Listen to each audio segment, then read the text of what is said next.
My goodness, this program sounds too good to be true.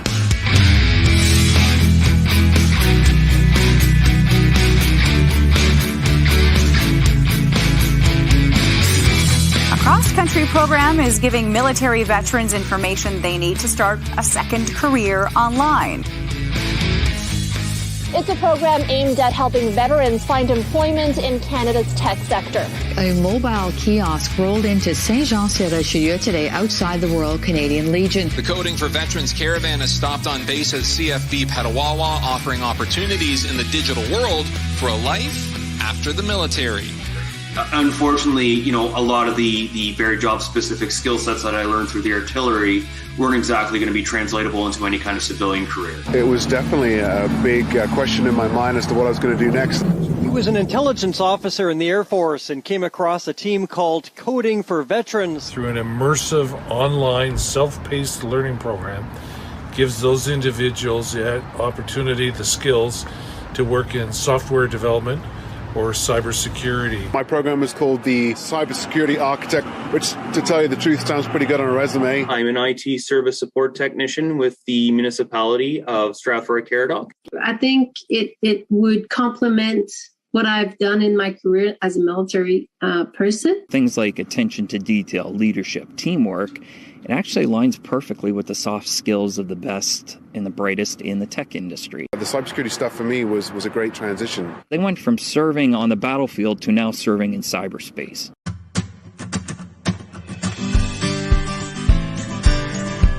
Jeff Mutson is Executive Director of Coding for Veterans. He joins us now. Good morning, Jeff. Good morning, Leslie. We're actually up in Bagotville right now in Quebec.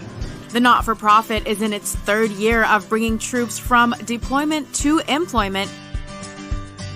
Corporal Adam Broughton has always been interested in the tech world. He's been stationed in North Bay for 3 years and is looking at possibly branching out for other opportunities after retirement. And to date, there's over 200,000 open jobs in job titles related to what we teach. IT is growing faster and faster, and there are needs for specific skills. These men and women that leave the forces, they have security clearances. And so those in the cybersecurity area that hire these individuals, that becomes an added bonus. We actually have students that are being hired in the civilian industries before they're even fully complete their training. We have a placement rate of 95% of people when they graduate from our program. Amazing, considering many people who graduate entered the program with almost no background in IT.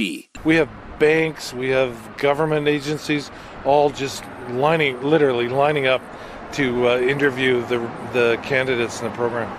The nonprofit recently expanded eligibility to include Afghan interpreters. And we've raised tuition to pay 100% of the cost in our program for interpreters that want to enroll and have a career in tech once they get to Canada. So it's no cost to them at all? No cost to them at all. Getting here would be one thing. Finding your way to make a living here would be another thing. To help them find that way to be skilled to engage in a rewarding career for the rest of their lives. Those interpreters, in the minds of men and women in our military, they've served. He arrived in Canada just 2 months ago as a refugee and has applied to the Coding for Veterans program. That's my dream. I want that to become true, to be involved maybe on a big project or on a big software, a software program. Nothing would make us happier than to help support these Afghan interpreters that supported our mission over in Afghanistan.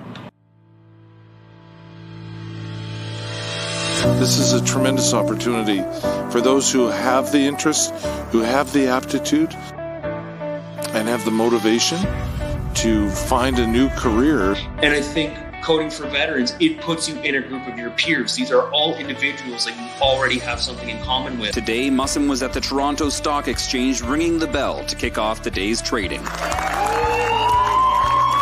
A symbolic gesture to show companies the value of hiring a veteran. It's really a way to promote an opportunity and an avenue for businesses in Canada to understand the value that someone from the military can bring to their company. Veterans who have served at least 6 years will have their tuition paid in full through Veterans Affairs, Canada's education and training benefit. It is a great course, and it is very rewarding. It's worked out really well. Shelley Steeves, Global News, Moncton. Natalie Kalana, CBC News, Toronto. Jessica Nisnik, Global News. Dylan Dyson, CTV News, Petawawa. Kate Otterbein, XFM News. Eric Tashner, CTV News, North Bay. In Toronto, Erica Natividad, City News. Rich Garten, CTV News. Kayla Karim, Global News, Kingston. Brian Vicknell, CTV News.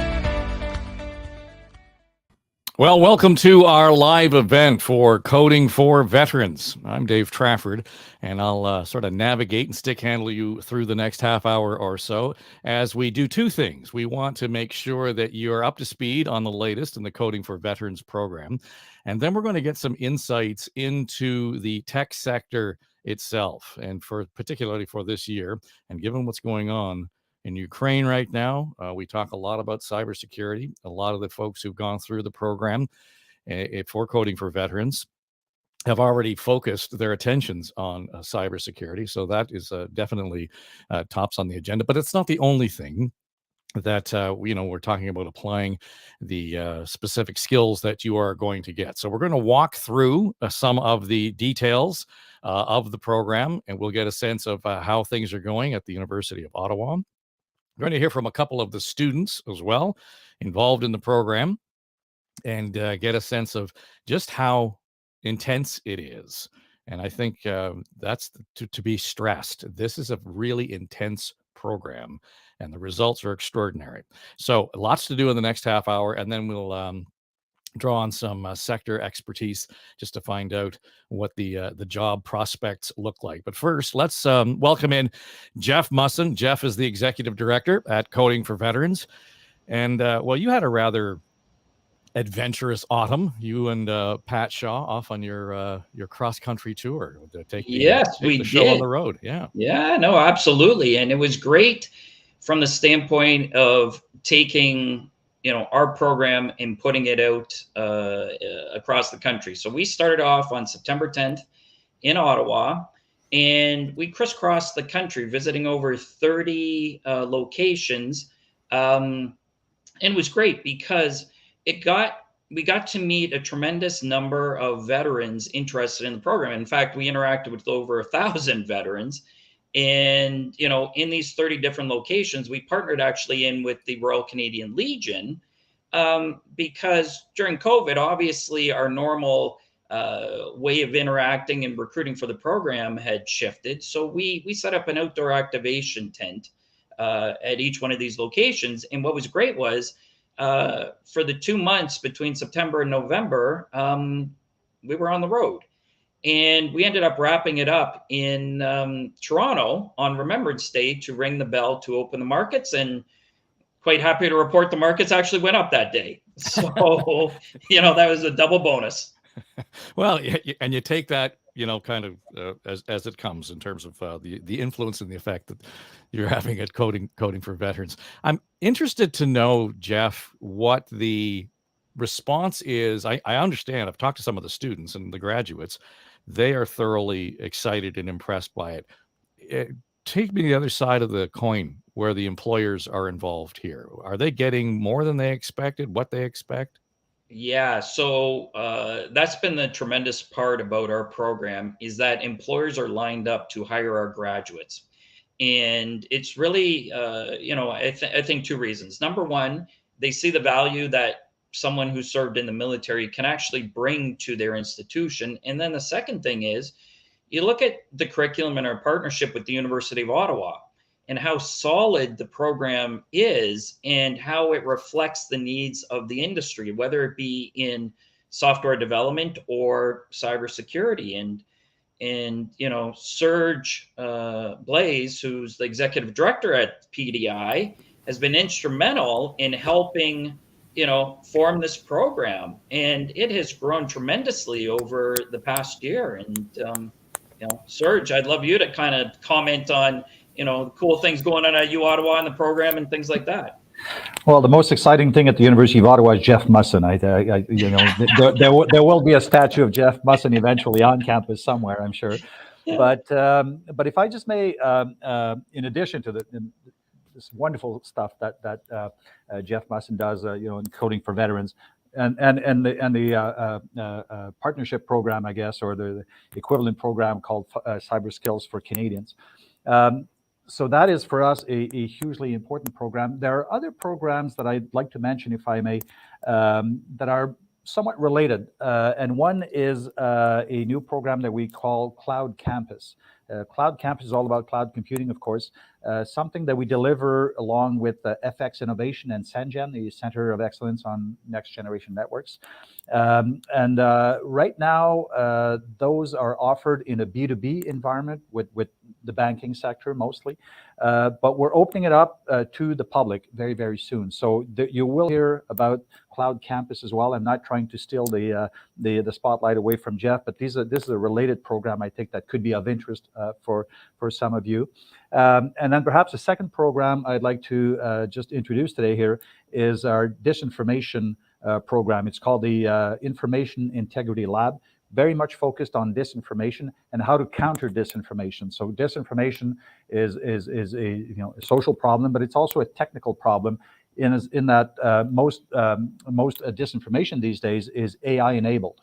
And so we're developing AI enabled tools to counter disinformation. So it's like, fighting fire with fire, if you will, which I think could be also of interest to people with your skills. And then I'll just finish off by saying, our preferred approach is always customization. So yeah, of course we do have a catalog. If you check our website, you'll see a long list of courses. But our preferred approach is customization. So if any of your organizations have special interests, special objectives, learning objectives, we're very happy to sit down and co-design with you and put some neat stuff together, like we did with Coding for Veterans.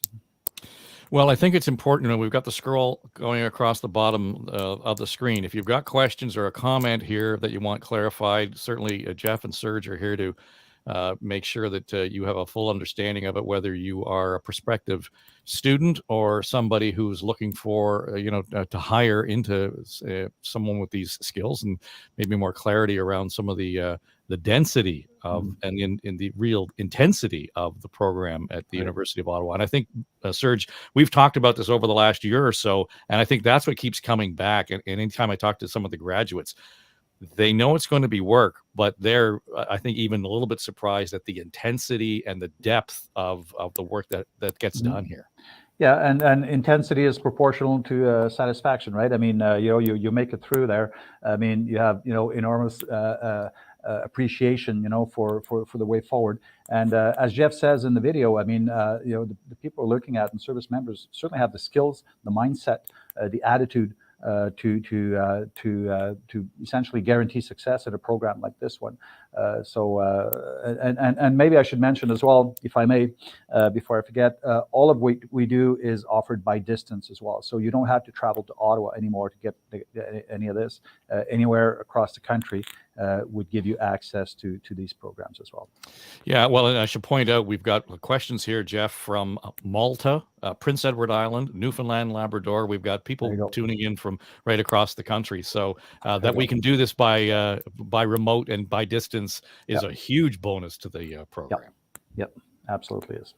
Yeah, for sure. And look, there's been a lot of bad things that have happened with COVID. One good thing is we've kind of actually been now more connected, than we ever were before, which is, helps our program, get to the next level as well. Exactly. So, and I know you are sort of popping in between meetings here, Serge. So before we let you go, I just want to get a sense of, I know Jeff's been all excited because the enrollment numbers were up, and I think the caravan helped that.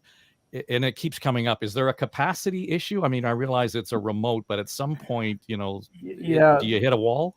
No, not a wall. I mean, a virtual wall, if I may say, in the sense that, if we have a happy problem where, we have too many people coming in, we'll just go out and hire more instructors. I mean, that's what we call the power to convene, if you will, So with Jeff and Pat, we can go out, get some expert talent out there to come in and be part of the training team. And so from that perspective, there's not really a capacity problem issue, in the sense that we're not confined to four walls. But of course, we need the instructors to teach those things. And we're very, very selective as who gets to teach, of course.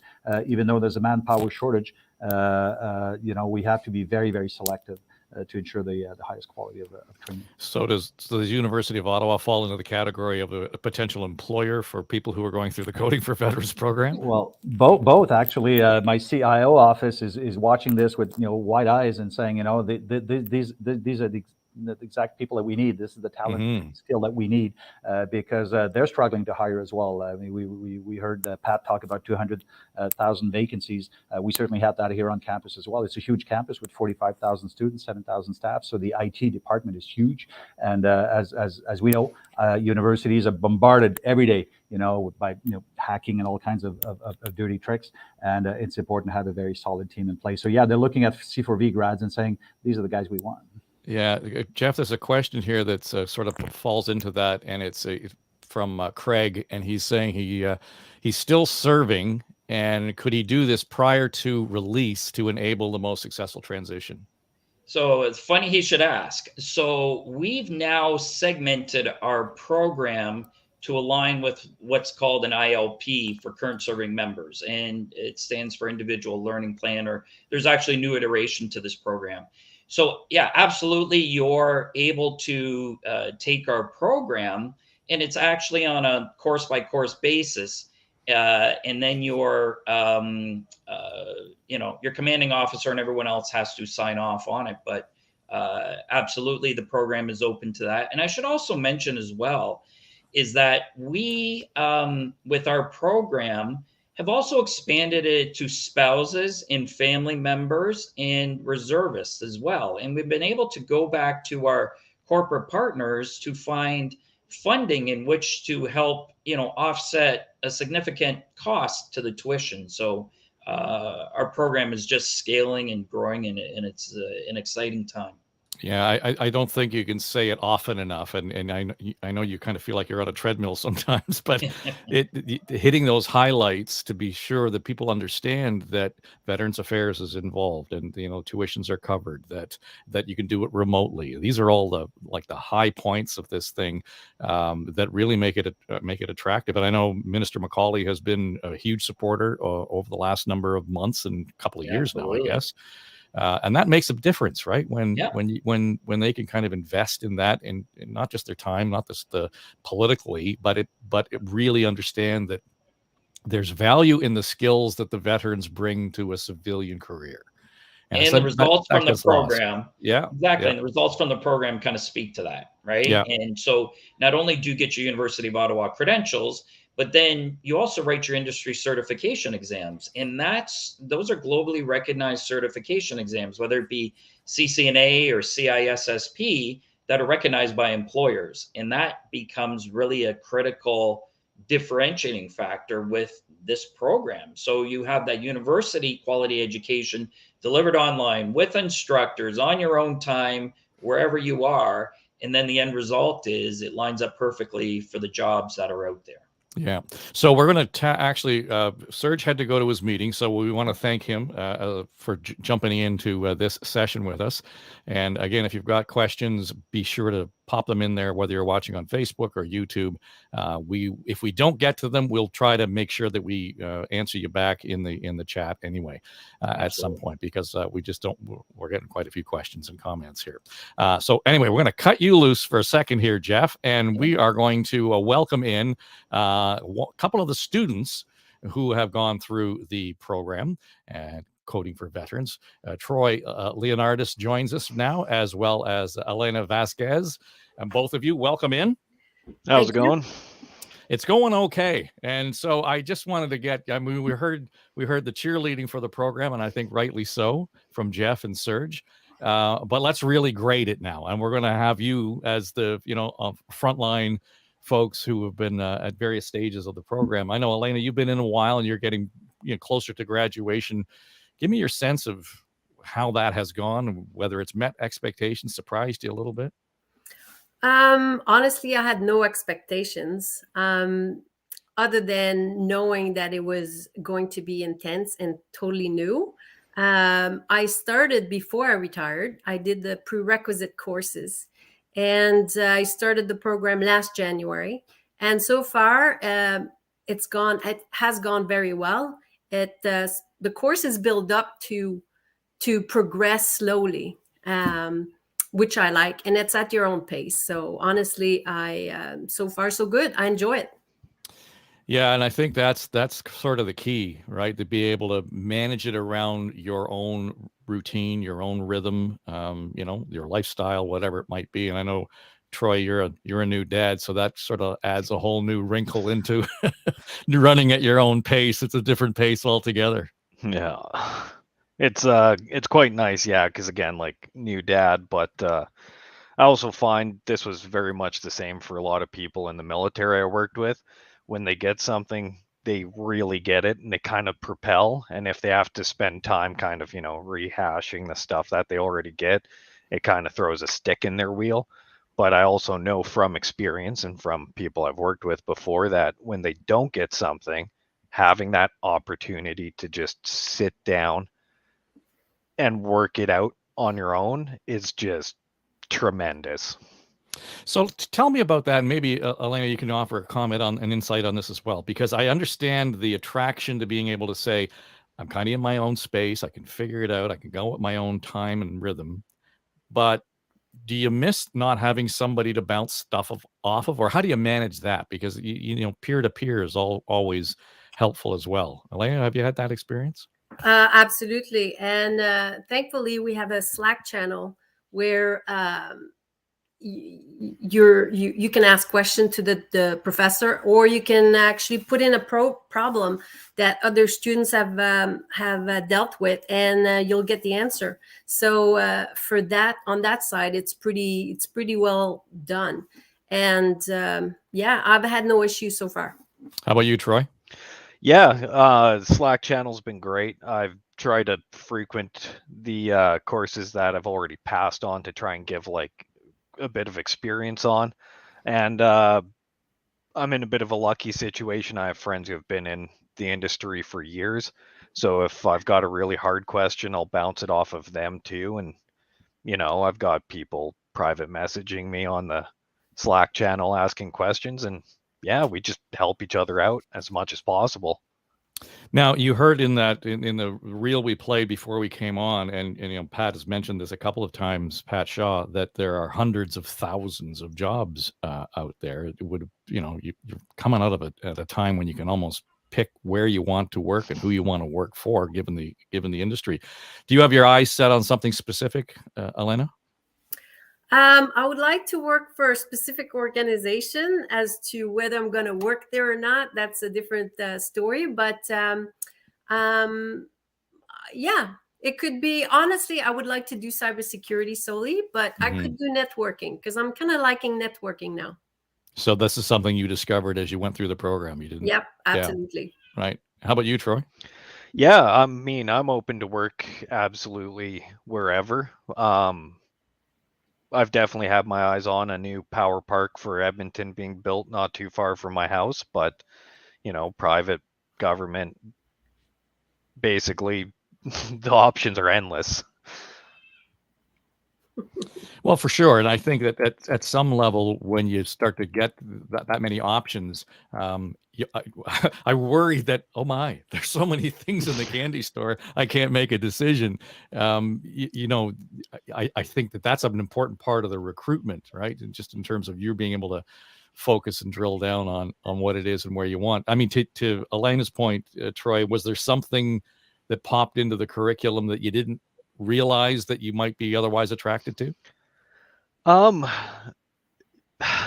Like I struggled with the coding aspect. It was something that didn't click naturally for me. So definitely it became a very big interest to me because I want to get it, and I've been investing a lot of time into it. And I don't think I would turn around and become a programmer after this. I quite like the cybersecurity or network administration or even the IT fields a bit more than I would a programming field, but I do like practicing it and I do like having that skill set.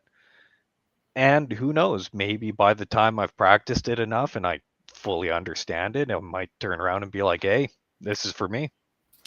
Well, and it's nice to have that choice and that level of confidence that brings you to it. So I'll just finish on this. When are you wrapping your program up then, Elena? Should be at the end of the year, hopefully.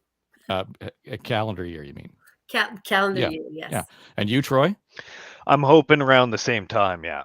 Yeah. Very good. Well, good luck to both of you. We'll watch. We'll have to have. Last year we had the graduation ceremony, so we'll have to have you both back when we graduate the class in 2023. So it'll be fun to have you back.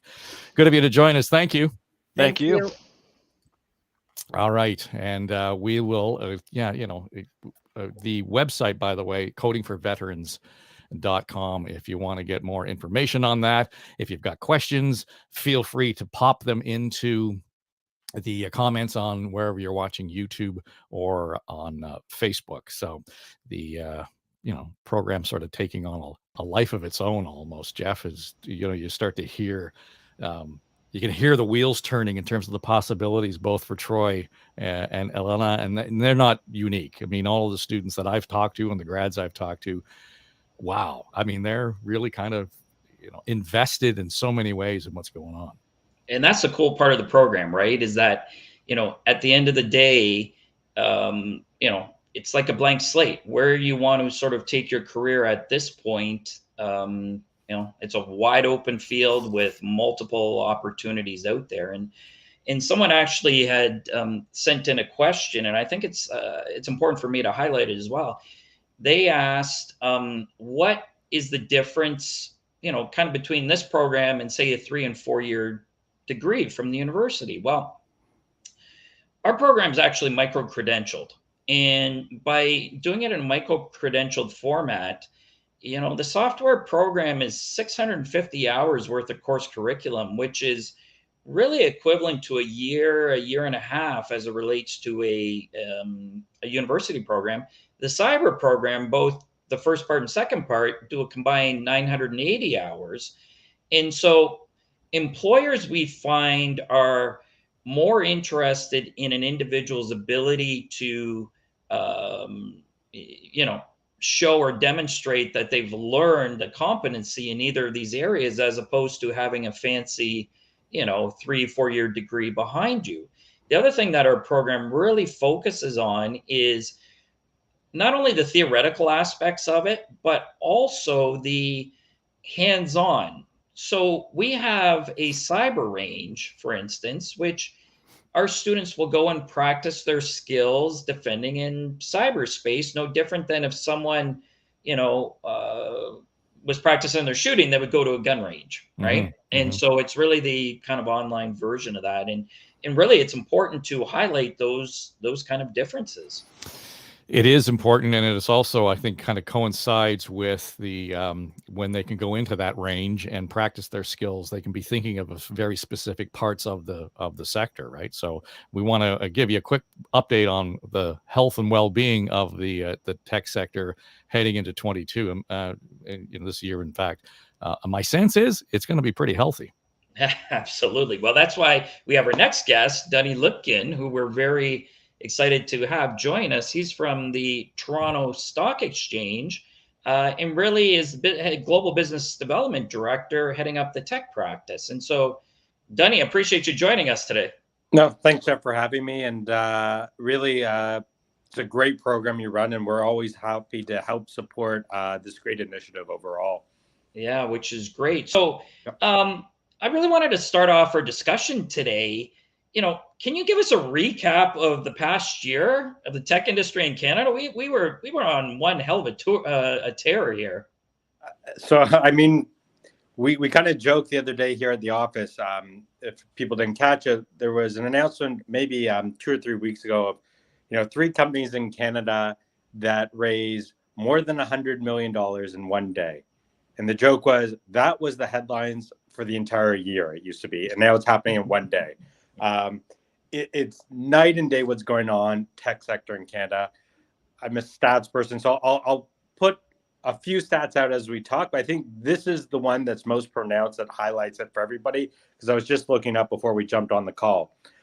If you looked at how big tech sector was in Canada 10 years ago, public-wise, total market cap, so if you added up all the companies' values on TSX, it was $34 billion. They raised $550 million that year, 10 years ago. Yeah. End of 2021, the total value of all those tech companies on TSX was $415 billion. Wow, that's phenomenal. The total amount of how much these companies raised was $14 billion last year. So almost how much the entire sector was worth 10 years ago was how much was raised in 2021 alone. And, as we see it, it's not just companies in Toronto, Montreal, Vancouver.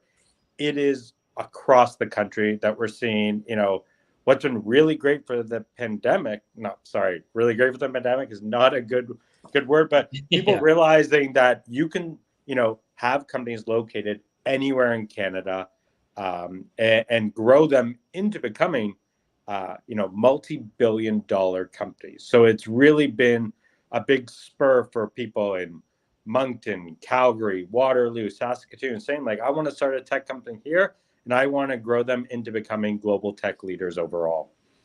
Which is phenomenal, right? Because it's been able to, technology, I think, has really been the silver bullet that's been able to allow for that, remote connecting in, where before you'd have to, relocate to one of those tech hubs. And one thing I actually want you to kind of comment on a little bit, because you do interact with these tech companies across Canada, talent is the new oil, we'll say, right? And so talk a little bit about the talent challenges that you kind of see some of these companies facing, because obviously without talent, you can't have a tech company. So I just kind of like your perspective. Yeah, so I guess, the challenge that these companies are facing is there's just almost a shortage of talent. It's not something you can just turn on overnight, right? It's not just like, hey, let's get 200,000 engineers, coders. It doesn't just happen like that.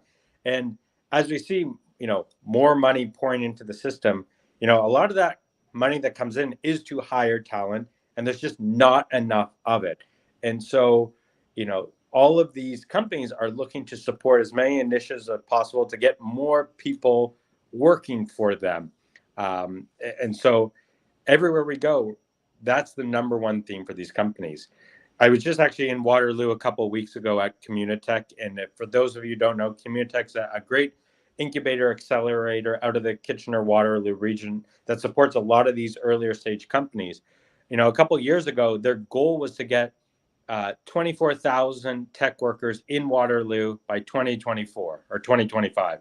They surpassed that last year, right? Yeah. So they need more and more workers because these companies can't hire enough, regionally, locally, and they're trying to get from anywhere in the country. That's why this whole idea of remote working has been very supportive over the last year of, hey, even if you're located in, Lethbridge, you can go work for any company almost across the country. It's really been this changing landscape of, while I'm sitting in office right now, there's nobody else really sitting here right now today. And they want to try and hire as many people as possible because, as I said before, all that capital being raised by these companies is really to shore up the talent shortage overall. Yeah, absolutely. Because that's what sort of drives their growth and drives the equation. And, based on your forecasting, do you see this changing at all? Or if anything, probably increasing? Like what does, what are you sort of looking at future-wise as it relates to this? And yeah, so I think we just see a seismic shift in the economy, right? Like, let's not forget natural resources is very key and important to Absolutely. the economy overall. But even within our natural resource companies that we deal with on a day-to-day basis, they're looking to hire more technology to improve, like going into the ground and drilling for results. How do you make that more efficient overall? From a oil and gas perspective, how do you have better technology that makes it more efficient? Or even, think of a company called Blackline Safety that's listed with us that has like gas detection software, right? All of this is every company, in Canada needs more technology workers, full stop. So there's not going to be a shortage.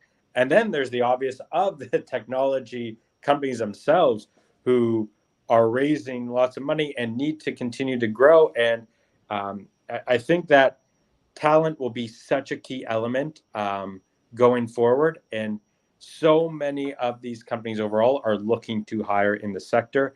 And I think I'll just point to one other stat in talking about capital raising, because that's what really drives the ability to continue to hire. We talked about the 14 billion that was raised in the public markets, but last year on the private side, so those are companies that are not publicly listed. The number that I'll say is there were 72 deals where private companies raised more than $50 million. So again, just an incredible amount. So 72 different companies raising this $50 million. And again, those are all companies that are growing up, scaling, becoming bigger, wanting to become the next Shopify's of the world, wanting to become the next Lightspeeds of the world. And that capital will basically, a lot of that will go towards hiring more people to help them grow overall. And just to put that into perspective for our audience members, these private deals, venture capital, different series, how does that kind of relate to what would have happened 10 years ago, right? Because to look forward, you have to look back a little bit. So comment a little bit about that. Yeah, exactly. So, these numbers are all records, like annual records being sent. And it is a effect that money then gets deployed in the system over a number of years. We didn't necessarily have that same amount of capital raised 5 years ago. It used to be a couple of $1 billion at most overall. So what we're going to see is the trajectory going forward is there will be a lot more bigger companies being built over the coming years. Even from the TSX perspective, 5 years ago, there was only about $1.5 billion raised by tech companies. So if you look at it 5 years later, it's now 14 billion. These are tenfold increases in the amount of capital. So we'd expect, I'm not a predictor, but tenfold increases in the number of people they will need to hire to fulfill these positions. Because at the heart of most of these tech companies is talent, is people, right? They aren't necessarily, most of these companies, producing widgets, right? Though there are some, and there are some doing a lot of really cool hardware tech. But software is such a key element, and hiring people to help develop the software and help develop these technology companies is the core of these businesses. Which I think is very important to know, because when you look at what I call legacy businesses, say the automotive industry, right? You're switching now, pivoting into electric vehicles. Well, you no longer have to worry about engines and transmissions, but you really need individuals that know how to recalibrate batteries, calibrate sensors, things like that. And so have you been seeing some of that with, say these traditional industries are now kind of getting on that innovation curve? No, exactly. We actually had a discussion today at the TMX with, some people actually both in the mining and clean tech industry about how we can improve infrastructure. And so key to that is actually just the software development. If you think about EV charging stations and what goes into that, how do you make them more efficient? How do you transform condo buildings into having available spots and being able maybe to predict when to charge if a car is sitting there all day long and people want to charge it not when it's peak hours but off hour, and developing the software for that. It takes a lot of infrastructure and build to do that. And sure, some of this has been around for a number of years in terms of electric vehicles, but we're really in the first inning of it, of having it very well deployed and very efficient in terms of being able to manage some of those costs. So what goes into the heart of all of this is technology. And so we're seeing all these very cool, neat, just EV charging companies being developed right now, and the infrastructure and software technology to develop those is so cool and interesting to watch. And again, 5 years ago, how many EV cars would you have seen on the road? Not very many. No. And even so, you still don't see that many these days, right? That is still something that we're working towards. And that's why people developing that technology now is for 10 years from now, not for 2 years from now. Which is a cool time in history here for us to be, as was this. I want to switch gears a little bit and kind of get your thoughts on cybersecurity in today's landscape, because you interact with a lot of these companies, right? And in general, are companies taking cyber threats, and especially with what's going on over in Ukraine and in Russia, and just the history of cyber attacks, do you find that Canadian companies in general are taking these issues seriously, or is it more or less they take it seriously after an attack or an attempted attack? I mean, give some commentary about that. Yeah, so I think the last year or two, with kind of the increased malware attacks, has really made people think more and more about their own when you think about internal risks and security risks, it has historically been physical in nature, and thinking about unfortunate terrorist attacks or what may happen. Now the changing landscape, and especially unfortunately what is going on, as many of you know, in the Ukraine and Russia, is the fear of cyber attacks coming as a result will be the backlash, and needing to invest more dollars into that overall. It's almost a daily basis you hear of a Fortune 500 or a Russell 2000 company who is having a cyber attack faced by them, and a lot of data breaches and personal information being breached. People are more heavily investing than ever into their own cybersecurity as a result. But the point is, you can never overinvest in it, because you need to almost be ahead of the game. Sure, we're now defended for what's happened maybe to PlayStation 2 years ago or some other company, but we don't know where they're going to come from next. And so I think people are really plotting themselves to think about, they need to overinvest now, because it can be catastrophic, unfortunately, right? It can be you are held up for days, or we've seen incidents of other exchanges throughout the world who have had attacks on them, and you need to defend your walls, not just physically anymore, but it's really got to be every part of the electronic business has to be well defended, because that is what people are going after these days. Absolutely, and that affects the value of companies. Like, I'm sure you could speak to situations where companies have had a data breach, or some other attack where they've been shut down, and it affects the value of that company, and consequently everything starts cascading, right? Yeah, so I mean, there's a big brand deterioration that we see sometimes when a company is faced with a cyber attack, especially for people's personal information being breached. So like, it's such a bad effect on the brand. The PlayStation 1 years ago was one of those first effects of people seeing what happens, and sure, you do forget about it eventually. The value comes back, but for a little bit of period, there is that worry for companies. And there's also, frankly, the revenue hit that these companies are faced with directly when they can't provide services to companies. Even just yesterday, a friend of mine said, his Subway account was breached, right? And just like the basics of that, of a Subway app being breached, and the effect of nothing against Subway, but like, he's like, well, why do I even have this app anymore? Like, why don't I just go in? And those are the cascading effects of all those cybersecurity breaches overall, and needing to defend the walls more closely.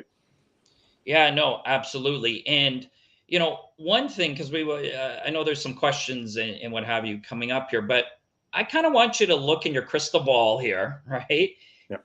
Do your projections on the Canadian tech sector in the next 12 to 18 months. I realize we're in a little bit of an uncertain time here, but with uncertainty comes opportunity, right? So Yep.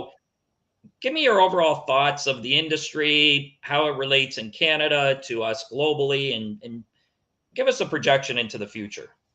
Yeah, so I think we're going to continue on this same path forward of huge growth overall, right? You know, just as I said, 10 years ago, if you looked at the S&P TSX Composite, which would be the largest 240 companies in Canada, tech made up a small handful percentage. Now we're closing in on 13% overall. You know, if you look at America, you know, tech kind of leads the public markets. And I think we're starting to go towards that, where people, if you don't know the acronyms, FANGMA is almost what it is now. Facebook, Amazon, you know, all those types of big companies in the US. We're creating that in Canada here too. If you look over last year, the number of unicorns, so that is private companies who have a valuation of over 1 billion. There is more now than ever, to the point where I don't want to call it unicorns anymore, because a unicorn is supposed to be like some unique venture. As like, let's call it mooses in Canada, because like there's mooses around the corners. You don't know where they are, but like they're being created every day. And that's You've heard it here first, people. When you hear it referred to moose, you know where it came from. but it's what's happening in Canada. We see these types of companies in Vancouver, in Edmonton, like, you know, there's all these amazing companies like Edmonton. If you don't know of a company called Jobber, who's really transforming the way small businesses, you know, schedule, contact, invoice, and it's a huge company now. Like, that's out of Edmonton. Nobody would have said 5 years ago, oh, you're going to create these great companies out of Edmonton. That's not possible. You got to go to Silicon Valley, New York, Boston, Atlanta. I think you're going to hear over the next 12 to 18 months of companies along that line, but being created in smaller and smaller pockets in Canada. And that's what I think is so unique and so amazing to watch. It is great for the entire economy of Canada that we're going to see these big companies being created out of every province, territory, and really not the same traditional 5 cities. That is my prediction overall. And you'll be surprised to see it, that you'll see, hey, I didn't think that we could create a $1 billion tech company in these, you know, other cities and towns across the country. Which is awesome, because tech is what will drive that equation. And just like our student body is spread out across the country, these opportunities are spread across the country as well. So listen, this has been great chatting and getting an update and what have you. And I think, Dave, there's a couple of questions that some people from the audience have had. Yeah, and mostly they're about some of the particulars around the program and just the clarity around how it's paid for by Veterans Affairs. And I understand that they would have to provide the fees for whatever materials, but how does that work out in terms of the payments, schedules, timelines? Yeah, so there's a couple of avenues here. So for our veterans in the program, if they released after 2006 and have served a minimum of 6 years, they access what's called the VAC ETB funding, Education Transition Benefit, right? And VAC will pay 100% of the cost of tuition in the program. In addition to, which is $15,000, in addition to, there's books and labs of approximately $150 a month. What's been great is we've had corporate partners that have come to the table, and, you know, our partners are the big banks, you know, Toronto Stock Exchange, others, and we've actually created some bursaries. And by doing, and our partners also with both the provincial and federal government. And so for those individuals that don't qualify for that VAC ETB funding, we do have some bursaries that offset the significant amount of that cost. And so this really opens up our program to a number of other individuals who normally wouldn't have access to it, right? Which, you know, provides some great opportunities for those that want to get into the tech sector. And I should also, I failed to talk about this part. Prior to someone coming in the program, we actually run everyone through an online assessment that really looks at their soft skills to make sure that there is a good fit. Because the last thing we want to do is have someone come in the program and then find out it's not for them. So by putting a significant amount of effort at the beginning of the program, by doing the assessments, by conducting interviews, it increases, really a lot of work at the beginning, but we find that it really makes sure that the right people are in the program. So this leads right into this question then, because it's all about the assessment process. What's the timeline generally for that sort of start the process to acceptance? Yeah, so we let me back it up one step further. There are really 3 different cohorts starting times throughout the year. You have a winter session, you have a spring session, and a fall session. And so when someone applies to our program, they go to our website, codingforveterans.com/apply, fill in their information. We will then send you an assessment. And the assessment takes about 45 minutes to do. And you can't study for it, but it just really looks at your soft skills and specifically, your cognitive ability, your motivation, your personality. And we get the results shortly after that, and we'll review the results. And so really the turnaround time for someone to do an assessment with then a follow-up interview, it's about 3 to 5 days, right? We can condense it a little bit shorter, but on average, that's what it is. Yeah, there's a couple of people who are commenting that it happened for them in under 2 weeks. So 10 business days sort of worked out well. This is a good question here, because I think for some who are wondering, well, let's bring the question up. As opposed to going through your program, what's the difference between just going straight through to the university? Yeah, so the University of Ottawa has their, computer science degrees, and it's a 3 and 4 year degree. So they don't offer this program like we do. And it's in partnership with the Professional Development Institute at the University of Ottawa. And so we are really micro-credentialed. So, going back to my university days, I got a business degree, but, I had electives that I could take. So you took some philosophy, you took psychology, I even took like rocks for jocks to get the old average up, as they would say, right? But with our program, you're really focused on that core competency of learning about technology and understanding. If you're in the software program, you're going to graduate with the knowledge of the software programs that are in demand, not only today, but as we heard from Dani, it's important to look into the future. And then with the cyber. However, the best thing about our program is actually those certifications. So when we talk to employers, they said, it's great that someone graduates from the University of Ottawa and goes through their curriculum and passes, but what employers want to know is, how do you rank relative to others in the industry? And so that's why employers rely on those certifications. And I talked about them a little bit earlier, your CCNA certification as well as your CISSP certification. Those are offered through us. To my knowledge, there isn't a program at the University of Ottawa or even other universities that have not only you'll get your academic credentials, but in addition to, our program offers those industry accreditations. Yeah, and I think it's important to make that distinction, that this is set up specifically, or was intended specifically, for those who are transitioning from military to a civilian career. So it really is customized, and it's something that the university's been able to support you in. It was an additional program entirely based on the curriculum otherwise that they would have offered. Yeah, and it's important to know you're actually in class with fellow men and women that served in uniform, right? So you're part of that military community. Everyone has shared experiences, as opposed to if you go into the traditional university, you're just one of many. Here, you're part of a cohesive group. And that matters because I can tell you the average age of someone in our program is you're in your late 30s, right? And you've already had these life experiences by serving in the military that a lot of individuals going into university can't really relate to.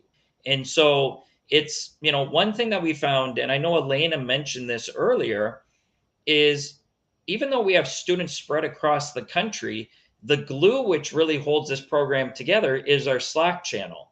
And I haven't looked at our stats recently, but on any given week, I mean, there's thousands of messages that go back and forth, and that's really kind of cool because it's not only peer learning, but it's shared experiences, and that really kind of sets people up for success at the end. Yeah, and problem solving, all kinds of things. I think Absolutely. that's critical.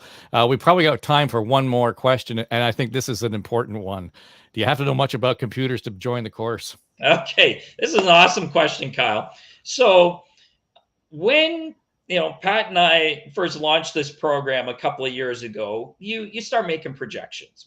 And one of our projections was we really expected the largest area of the military that would come into our program after they released would actually be from signals and communications. When you actually look at where individuals from our program come from in the military, the largest area is actually infantry.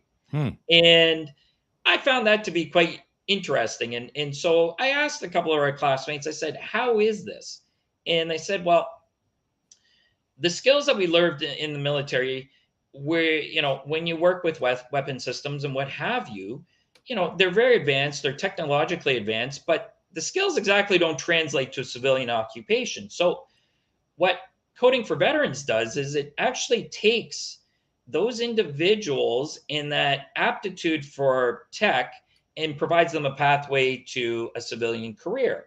And so we have individuals in our program that have zero knowledge as it relates to computer coding or even software development or even cybersecurity. And so we assume you actually know nothing and start from there. Now, we have individuals that actually do come from signals and the intelligence area, and they're able to kind of skip ahead and fast track kind of the program.